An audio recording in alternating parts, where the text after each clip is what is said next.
Okay, now we're set up to countersink. So we're countersinking so that these guys will be nice and flat. The tom can still slide by and the bracket will be supported in the middle. So I put a little bit of oil on there and here we go. Have our screw there standing by.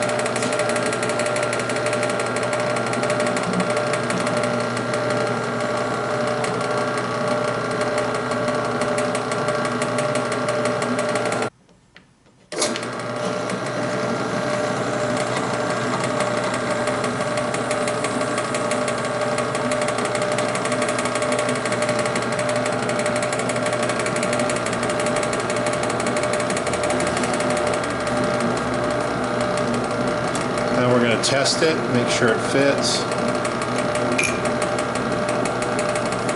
And there we are. So both sides.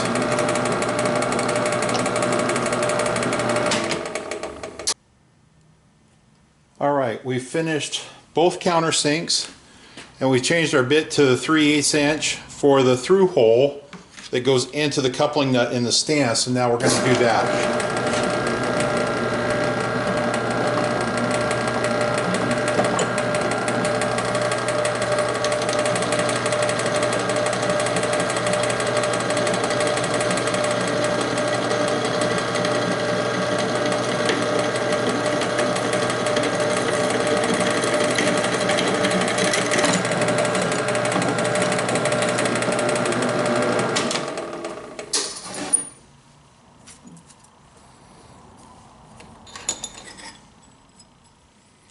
So we have our through hole and we have our bevels, our countersinks. So everything's lined up nice, everything's drilled through both sides.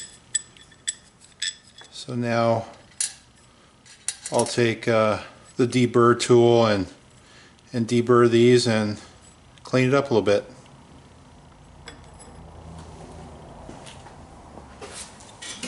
So here we are back at the bench.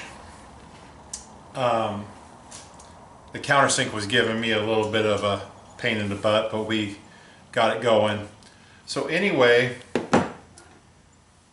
here's where we're at. So I've installed it onto the post or the tube. I've snugged it up. I haven't tightened it up for good. Once I decide to tighten it up for good, I'll put some red Loctite on it and lock it down and call it good. Right now I'm currently fitting the cross piece right here. You see the countersinks did turn out really nice. Everything's nice and flush. What I'm playing with right now, is, if you can see, is I got a little bit of a bow. And I'm playing with these A&N washers here for my spacers. Again, I don't have my lathe here, so I'm using this coupling nut. If I had my lathe, I'd just take a piece of brass and get it to fit, measure it exactly to where I wouldn't have to use these A&N washers as spacers. And depending on what happens with Corona or whatever, I might get around to be able to make that. But this still will look decent. It's not as good as I'd like it to be aesthetically because of the spacers in there. It's not an exact piece. But if we did the smaller one, which I might still finish the smaller one here, it'll work perfect. I'll actually have to grind it a little bit to fit in there tight. So this is where we're at now.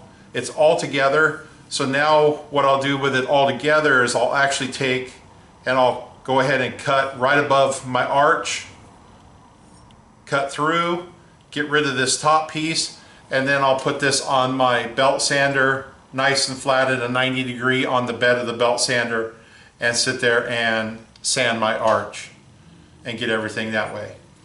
And then I'll take all three of the different ones that I have for the slides and I'll start fitting them to see if this curve is really causing that much of a problem or if they still are smooth, even though it's not perfectly parallel with that little bit of curve in there. So I'll test all of that. So that's kind of where we're at right now. It's getting late. I'm going to go ahead and call it a night, and I'll pick up with this tomorrow and finish it out.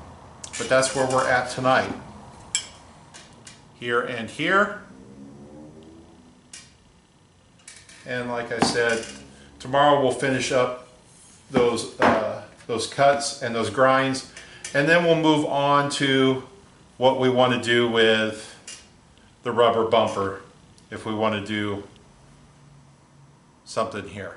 And we'll come up with that tomorrow. Okay, so until then, see you later.